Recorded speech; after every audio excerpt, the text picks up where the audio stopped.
Olá, pessoal! Passando aqui só para lembrar vocês que hoje é o último dia para solicitar o certificado. Ele comprova que você fez o curso e pode ser utilizado como horas complementares para a faculdade. Tem 40 horas e é um grande diferencial para ter em seu currículo. O certificado acompanha o material complementar do curso, que é um e-book exclusivo que tem todo o conteúdo dos slides e está incrível. Bora para a aula!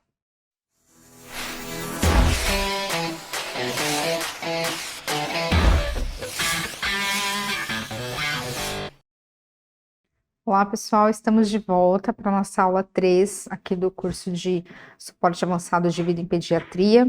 E nessa aula a gente vai falar sobre identificação e manejo de desconforto e insuficiência respiratória. E antes da gente falar de manejo, a gente precisa saber diferenciar o que é desconforto e o que é insuficiência respiratória, tá? Então, o que é o desconforto, tá? O desconforto é um estado clínico, tá? Caracterizado por esse aumento da frequência respiratória, tá? E do esforço respiratório, tá? Então, ele tem um espectro muito grande, desde o desconforto leve até o desconforto acentuado. E aí pode variar desde uma taquipneia leve, tá? Com esforço, até um desconforto muito intenso, que pode evoluir para uma insuficiência respiratória iminente. E aí, o que a gente observa no desconforto respiratório? A gente avalia se tem essa presença de taquipneia, tá? Então, o desconforto respiratório leve, ele vai ter uma taquipneia leve, tá? Que é um pouquinho acima ali daquela faixa padrão, tá? Da frequência respiratória, respeitando ali as faixas etárias daquela tabelinha que a gente viu na aula passada, tá? A criança pode apresentar um leve aumento do esforço respiratório, tá? E na ausculta, ela pode apresentar estridores e sibilos. Se você ainda está com dúvida dos sons respiratórios, volta lá para a primeira aula para a gente treinar essa ausculta, né? Para saber diferenciar o estridor do sibilo.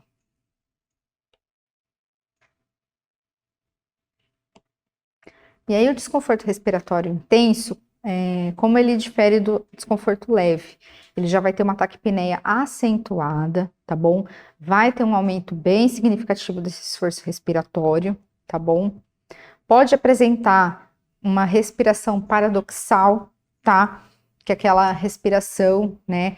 Que o tórax eleva, o abdômen ele abaixa e assim, né? Consecutivamente, tá bom? Essa criança ela pode apresentar o uso de musculatura acessória, tá? E em crianças menores pode ter o que a gente tem de meneios de cabeça, tá bom? Pode apresentar gemido, então uma criança muito gemente, tá? Às vezes não é por conta de choro ou não, às vezes é por conta de um desconforto respiratório. Então, se você vê que uma criança, principalmente bebês, né, lactentes, estão ali apresentando um gemido persistente, tá? Desconfie de um possível desconforto respiratório. E num desconforto mais intenso, pode ter o rebaixamento do nível de consciência, tá? Então a criança fica hipoativa, hiporresponsiva. E quando isso pode se tornar sinais de parada respiratória iminente? Quando há a presença de bradipneia, tá? Então a frequência respiratória ela fica abaixo do que é o esperado. Pode apresentar apneia ou pausas respiratórias muito longas que não estão condizentes ali com aquela faixa etária, tá? Pode apresentar hipoxemia mesmo com oxigênio suplementar. Então, aquela criança que está apresentando uma baixa saturação de oxigênio, é ofertado oxigênio suplementar, pode ser por meio de um catéter, né, de oxigênio, uma máscara de Venturi, uma máscara de alta concentração, ou outros dispositivos como catéter nasal de alto fluxo, ou mesmo CPAP, BIPAP, mesmo com todo esse oxigênio suplementar, a criança ainda está apresentando uma saturação baixa. Isso é um sinal de parada respiratória iminente, tá certo? Então, o esforço respiratório também, aquela criança que está com uma respiração muito superficial, também pode indicar uma parada respiratória, tá? Redução do nível de consciência, que a gente já viu no slide anterior. E a bradicardia também já é um sinal iminente de parada respiratória, uma PCR, tá? Na criança, dependendo, claro, assim, de alguns casos muito específicos, abaixo de 60 batimentos por minuto, né, a gente já considera bradicardia e já é iniciado o RCP, tá? Mas claro que isso vai variar, porque tem algumas crianças com algumas cardiopatias que já vão apresentar uma bradicardia basal, tá? Mas, em regra, a gente considera já um indicativo aí de parada iminente. E aí a gente vem para a insuficiência respiratória. Então, o que é insuficiência respiratória? É esse estado clínico de oxigenação e ventilação inadequado, tá? Então, embora ela possa ser uma evolução desse desconforto respiratório que a gente viu, ela pode ocorrer antes mesmo do desconforto, tá? Então, ela pode evoluir muito rápido. Então, às vezes, a criança não tá com tanto esforço respiratório e ela já evolui para uma insuficiência respiratória, tá bom? E aí, essa identificação, né, esse diagnóstico diferencial, ela vai se dar tanto clinicamente ali, pelo exame físico clínico da criança, como por exames laboratoriais, tá? Podendo ser raio-x, a gasometria arterial, por exemplo. Então, sinais que são muito evidentes de insuficiência respiratória. Uma frequência respiratória muito alta, ou quando ela não for alta, ela é inadequada, né? E ela alterna com apneia, tá? Ela não é regular, ela é bem irregular, tem períodos de apneia, isso é um sinal evidente de insuficiência respiratória. O aumento, tá? O aumento, a diminuição, tá? E a ausência do esforço respiratório também pode ser um indicativo de insuficiência respiratória. E aí, por isso que precisa ter esse olhar treinado, tá constantemente estudando e ali olhando a criança, porque embora sejam coisas diferentes, né, tanto o aumento do esforço, a diminuição ou a ausência, mesmo com a ausência do esforço, a criança pode estar numa insuficiência respiratória e aí você precisa estar atento a outros sinais, tá? Fluxo de ar distal pode estar ausente, isso é um sinal de insuficiência respiratória. Taquicardia extrema, a gente vai ver isso lá na última aula do nosso curso, sobre arritmias. A taquicardia extrema é um sinal evidente de insuficiência respiratória e isso também pode evoluir para uma parada. A bradicardia, que a gente já falou. A hipoxemia, mesmo com oxigênio suplementar também. A redução do nível de consciência.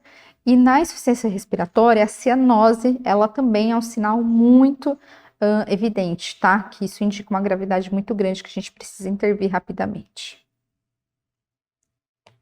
E aí, lembrando, tá? Não tem critério físico fixo para insuficiência respiratória, tá? Por quê? Porque cardiopatas congênitos, né? Principalmente quem tem cardiopatia congênita cianótica, pode apresentar todos esses sinais e não necessariamente está numa insuficiência respiratória, tá? Porque cardiopatas, principalmente que tem cardiopatia cianótica, um exemplo, tetralogia de Fallot, né? Eles vão ser já crianças que têm já apresentam uma cianose, já tem uma hipoxemia ali basal, tá?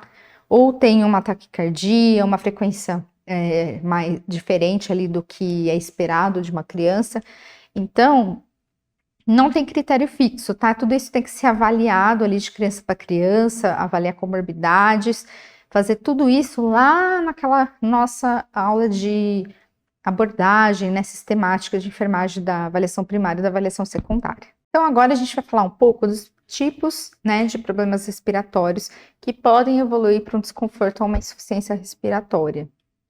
E aí, dentre eles, a gente tem a obstrução por via aérea superior, a obstrução por via aérea inferior, a doença do tecido pulmonar e os distúrbios de controle da respiração.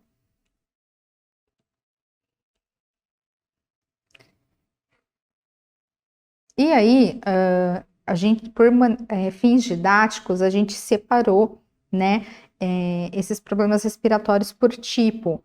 Mas, quando uma criança está em desconforto ou insuficiência respiratória, ela pode estar por uma ou duas ou mais causas, tá?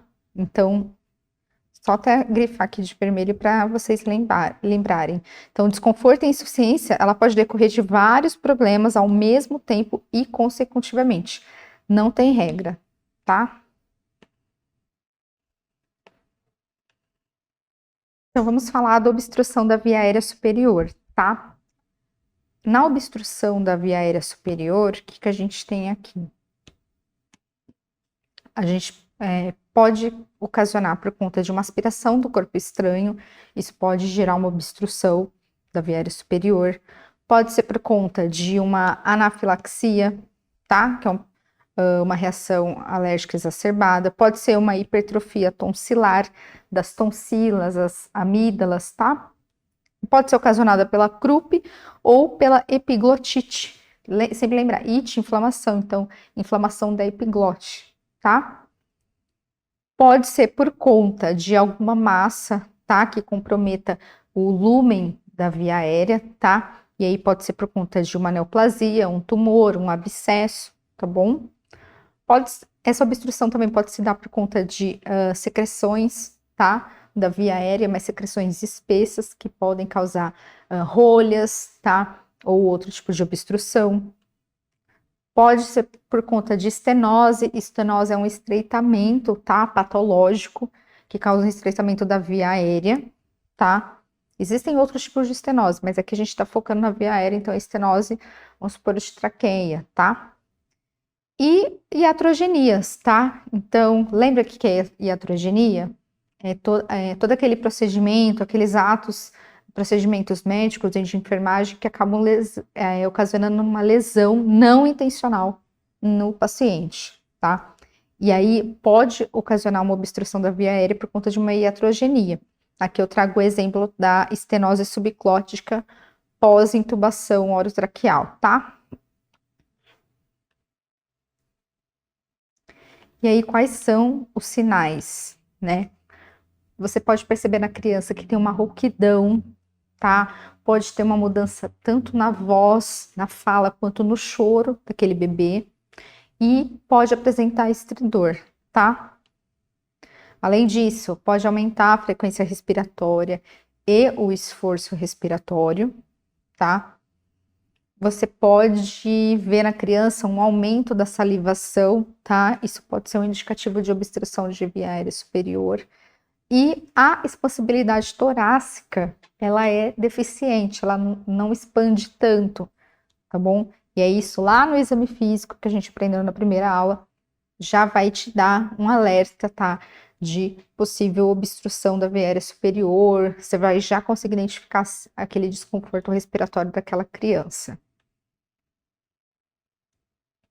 Bom, falando agora de obstrução da via aérea inferior, tá?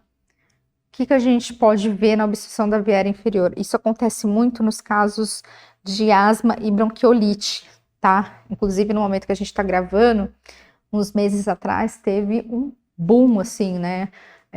De casos de bronquiolite, né? Teve um surto de bronquiolite e outras síndromes respiratórias. Lotou os hospitais, as alas pediátricas. E é uma coisa que acontece bastante, né? Geralmente é sazonal, no período agora do outono e inverno, que acomete bastante as crianças, crises de broncoespasmo, asma e bronquiolite. Mas isso pode acontecer durante todo o ano, tá? E aí a asma, né? O que é a asma? É a obstrução, tá? Desse músculo liso, né? E aí a asma pode ocasionar essa formação de rolha de muco, tá? Além da inflamação e desse colapso, tá? Dos brônquios, né? Então, o broncoespasmo, por conta dessa crise, ela obstrui ali a via aérea inferior e a criança não consegue fazer aquela troca, né? De oxigênio, ali, aquela troca gasosa. A bronquiolite também, ela pode ser uma causa de obstrução da via aérea inferior. E ela se dá também pela formação de rolha de muco, tá bom? Há um edema brônquico muito importante, tá? Além da hiperinsuflação do pulmão, tá bom? Então aqui, ó, tem um desenho, né, para visualizar para vocês, ó, o que acontece aqui na asma, tá? Como que o lúmen fica estreito da via aérea inferior. E na bronquiolite,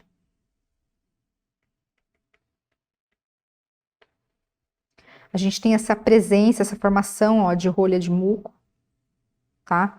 E esse edema brônquico, tá bom? E quais são os sinais, né, de obstrução da via aérea inferior, né?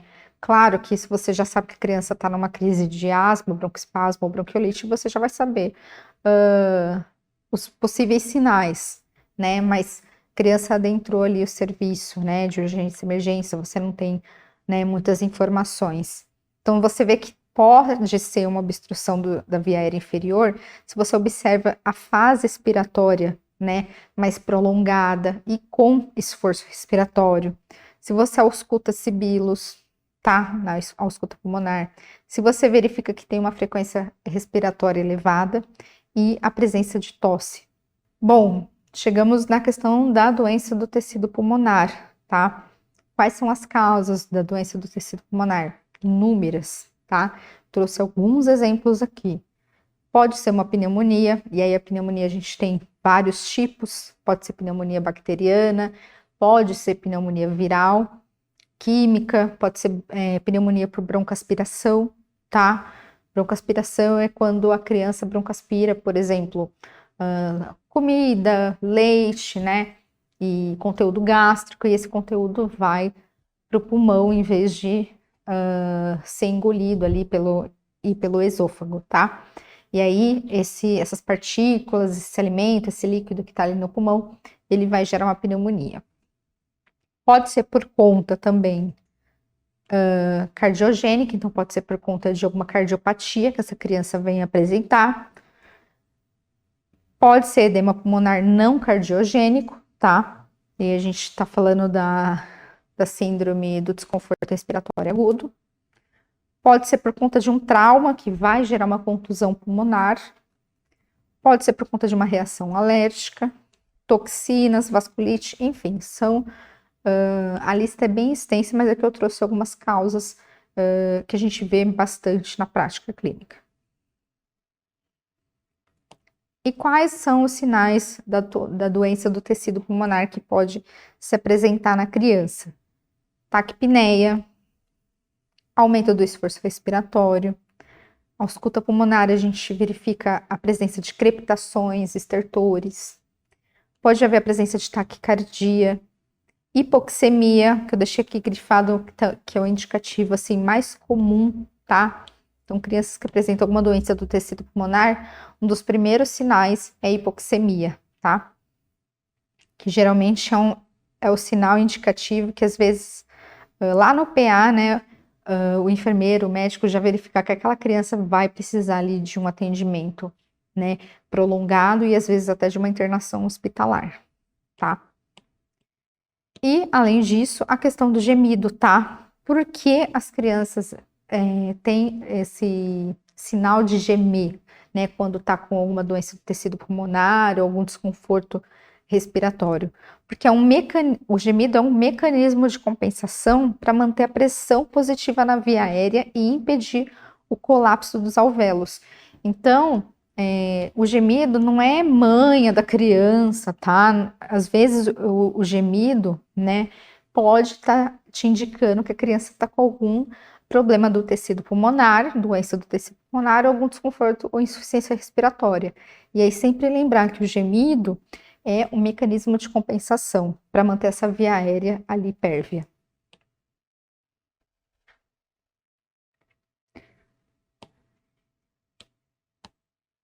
E aí, falando dos distúrbios de controle da respiração, as causas mais comuns são distúrbios neurológicos, tá? E aqui eu elenquei alguns exemplos, tá? Que são mais comuns, mais presentes também na nossa prática ali assistencial, tá? Mas você vê que a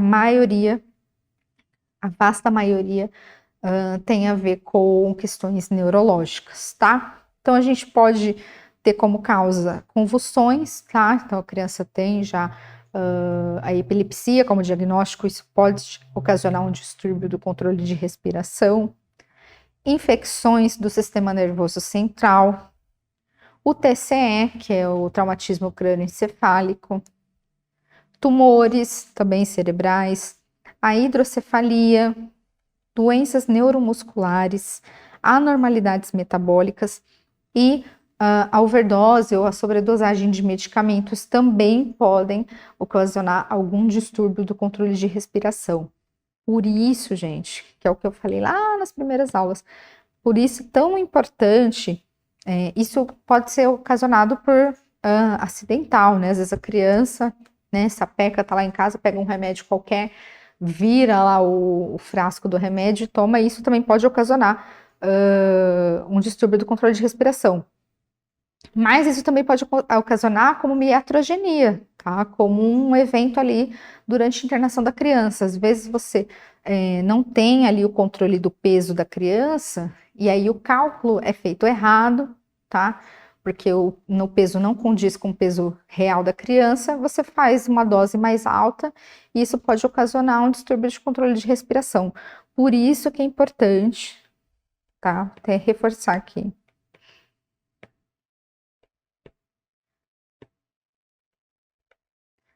Ficar atento com o peso da criança, porque tudo na pediatria é com base no peso, tá? Com base no peso da criança.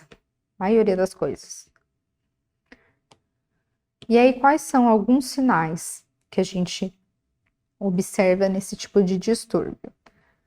A frequência e o padrão respiratório, ele vai ser irregular, tá? O esforço respiratório, ele vai variar muito, tá? A respiração vai ser superficial e vai ter um esforço que não está compatível, então por vezes vai ter um esforço maior ou menor, ou vai estar ausente, vai ser bem irregular. E a apneia central, tá? Então a criança pode apresentar uma apneia importante. E como se dá o tratamento do desconforto e da insuficiência respiratória, tá?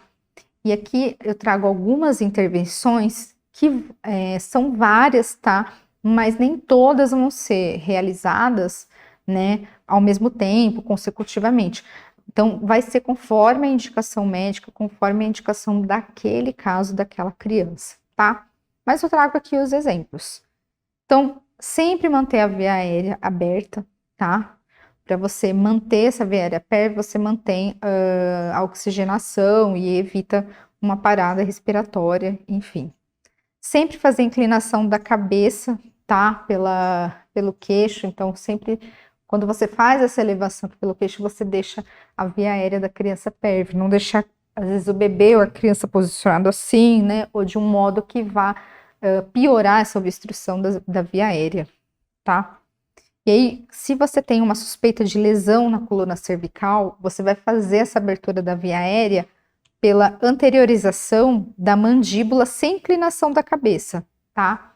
Que é uma técnica, tá? Que eu não tenho aqui foto, mas é uma técnica específica que pela mandíbula você consegue abrir a via aérea sem manipular muito a região cervical, para você não piorar se aquela criança tiver com uma suspeita de lesão. Então, em casos de acidente de trânsito, que a criança chegou ali pela equipe do SAMU já ali imobilizada, na hora de você manipular essa criança, evitar ao máximo essa manipulação cervical. Além disso, fazer a desobstrução da via aérea quando indicado, e aí pode ser tanto pela remoção do corpo estranho, né, quanto por procedimento simples de aspiração da boca e nariz, tá? Para tirar aquela secreção espessa, por exemplo, que está obstruindo aquela via aérea, tá? E, né, em casos, né, que for preciso, considerar uma via aérea oro ou nasofaríngea para melhorar essa patência da via aérea, tá? Mas sempre isso vai ser discutido com a equipe multi, tá? Principalmente precisa ter uma indicação ali médica nesse sentido. Outros tipos de intervenção, isso tem que ser básico, tá? Da enfermagem. Monitorar o paciente, tá? Então você vai monitorar a saturação de oxigênio, pode ser por oximetria de pulso, ou se no local de trabalho seu tem uma sala de urgência e emergência, monitorar essa criança para a gente monitorar todos esses sinais vitais, tá? Inclusive a saturação de oxigênio. Quando foi indicado, ofereceu oxigênio suplementar, tá? E aí tem vários tipos, eu trouxe aqui só um exemplo, como o dispositivo de alta concentração sem reinalação, mas vai depender de caso para caso, tá? E aí, em discussão tanto com a equipe médica quanto a fisioterapia, tá? Eles vão definir qual vai ser a melhor forma de ofertar esse oxigênio suplementar, seja por um catéter, por uma máscara, um catéter de alto fluxo, um CPAP bolha, enfim. Vai ser tudo discutido isso em equipe, tá? A administração de medicações inaladas quando houver essa indicação médica. E aí eu deixei alguns exemplos aqui, como o salbutamol, a epinefrina, tá? Pela inalação, esses medicamentos ajudam, né, a melhorar essa patência da via aérea. Além disso, quando for necessário, né, auxiliar nessa ventilação com a bolsa válvula máscara, que é o famoso AMBU, tá bom? E ofertar o oxigênio com oxigênio quando necessário. Então, nos casos assim de iminente parada, que for possível, né, e for necessário, indicado, é possível usar o AMBU para ajudar essa ventilação dessa criança, tá bom? E além disso, né, no último caso, se for necessário, inserção da via aérea avançada. E aí a gente entende isso por intubação, tá? Intubação orotraqueal. E aí, quando a gente fala do tratamento da obstrução da via aérea superior, né, eu trouxe aqui os 3 exemplos que são mais comuns na prática, que são a CRUP, aspiração do corpo estranho, e a anafilaxia. Então, para CRUP, geralmente, o tratamento é realizado pela epinefrina, né, por inalação e o uso de corticosteroides, tá bom? No caso de aspiração de corpo estranho, posicionamento de conforto, e aí consultar o especialista, porque aí nesses casos de remoção de corpo estranho, né, da via aérea superior, geralmente um pneumo tem que fazer ou endoscopia ou broncoscopia, tá? Para retirada desse corpo estranho, e aí precisa da ajuda do especialista, tá? Então, às vezes pode ser necessário broncoscopia. Às vezes a criança foi lá, engoliu uma moeda, algum objeto ali e obstruiu aqui a via aérea superior. Às vezes é preciso retirar, às vezes por broncoscopia, tá? E nos casos de anafilaxia, né, pode ser utilizada a epinefrina intramuscular, tá? Que são aquelas famosas injeções, isso é muito comum nos Estados Unidos, tá? Então, quando alguma criança apresenta uma anafilaxia, eles já andam com essa canetinha, parece uma canetinha, que é uma injeção que você aplica no músculo da coxa, né, para tratar essa anafilaxia. Aqui no Brasil não é muito comum, tá? Mas existe. Então, para anafilaxia também pode ser utilizado o salbutamol, alguns antihistamínicos e corticosteroides. Falando do tratamento das vias aéreas inferiores, a gente pode, nos casos de bronquiolite, né, crianças com bronquiolite são muito, mas muito secretivas. E às vezes a secreção é tanta, né, e isso, né, é tão assim exacerbado que às vezes tem que encaminhar até a criança para UTI pediátrica, UTI neo, porque isso acaba evoluindo muito rápido com uma insuficiência respiratória. E aí, nos casos de bronquiolite, sempre ficar atento, que é um procedimento simples, mas que ajuda a manter aquela via aérea pérvia para aquela criança, né, ter uma boa respiração, né? E o uso de broncodilatadores. Nos casos de asma, é muito utilizado o salbutamol em associação com o ipatrópio, corticosteroides, né? E aí pode ser hidrocortisona, metilprednisolona, enfim, são várias possibilidades. Em alguns casos é utilizado o sulfato de magnésio, a epinefrina intramuscular em casos muito graves, tá? E também a terbutalina.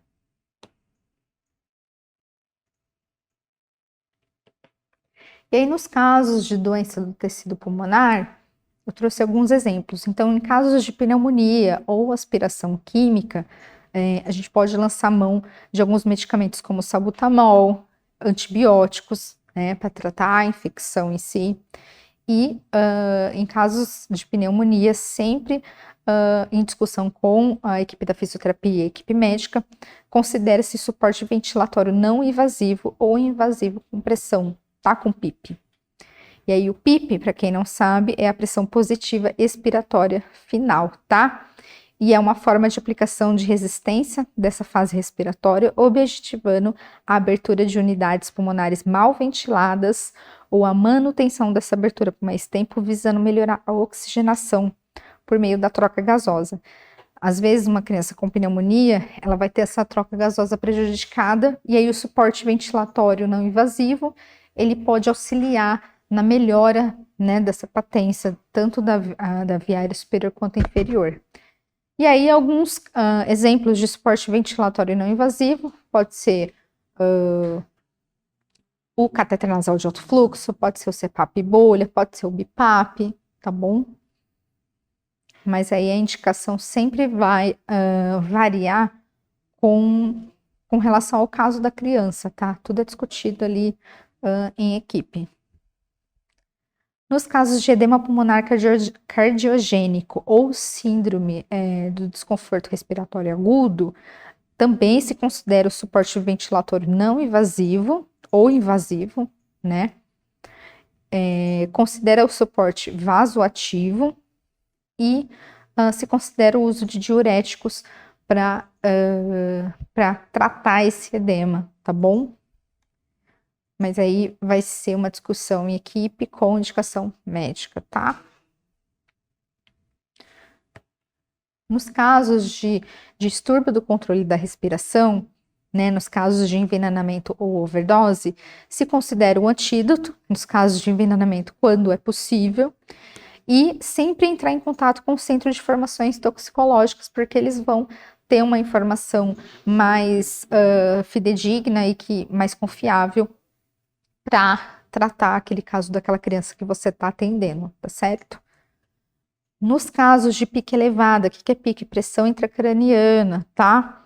Nos casos de pressão intracraniana elevada, a gente evita manter a criança em hipoxemia, evita a hipercárbia, evita a febre e a hipotensão, tá? Então a gente fica de olho nesses itens. Nos casos de doença neuromuscular, se considera o suporte ventilatório não invasivo ou invasivo.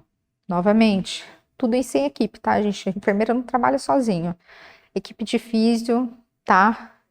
Best friend ali da enfermagem, pelo menos meus melhores amigos que estão sempre ali ajudando a gente na pediatria, e bem como os médicos que vão estar ali junto com a gente discutindo o caso clínico, né, da criança em questão.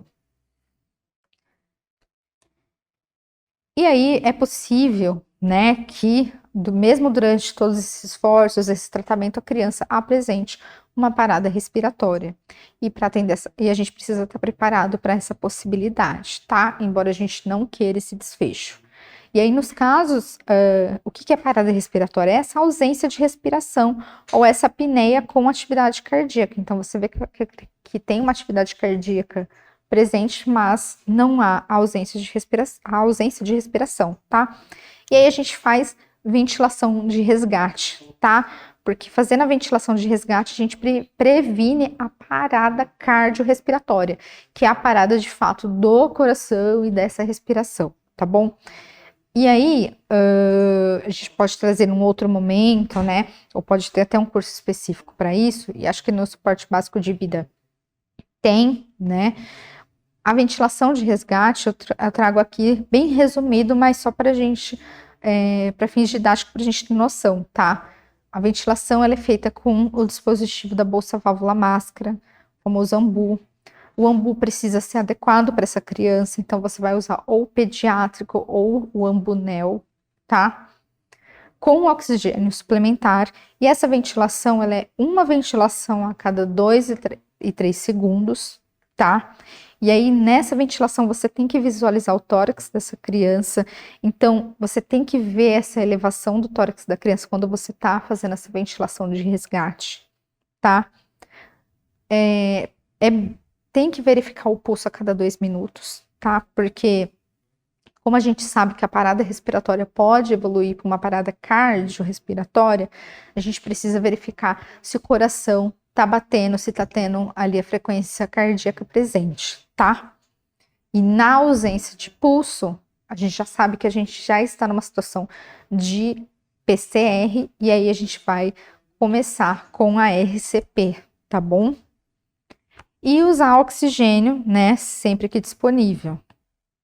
E aí, claro, se eu tô num ambiente que não tem uma régua de gases, ou não tenho ali o oxigênio, eu vou fazer a ventilação de resgate mesmo assim.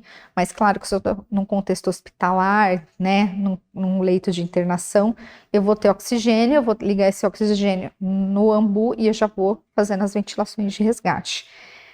E ventilação de resgate, gente, salva vidas, tá? Evita muita coisa. Já teve casos na minha prática que a criança apresentou uma parada respiratória e só com a ventilação de resgate, né, a gente conseguiu sanar aquele problema, tá? E evitar uma parada cardiorrespiratória. Então, sempre fique atentos. Claro, a gente não quer que a criança chegue, né, nesse estado, né, de parada respiratória. Mas se chegar, a gente precisa estar preparado, tá certo? Vamos fazer uma pausa. Na próxima aula, a gente dá andamento ao nosso conteúdo. Até mais.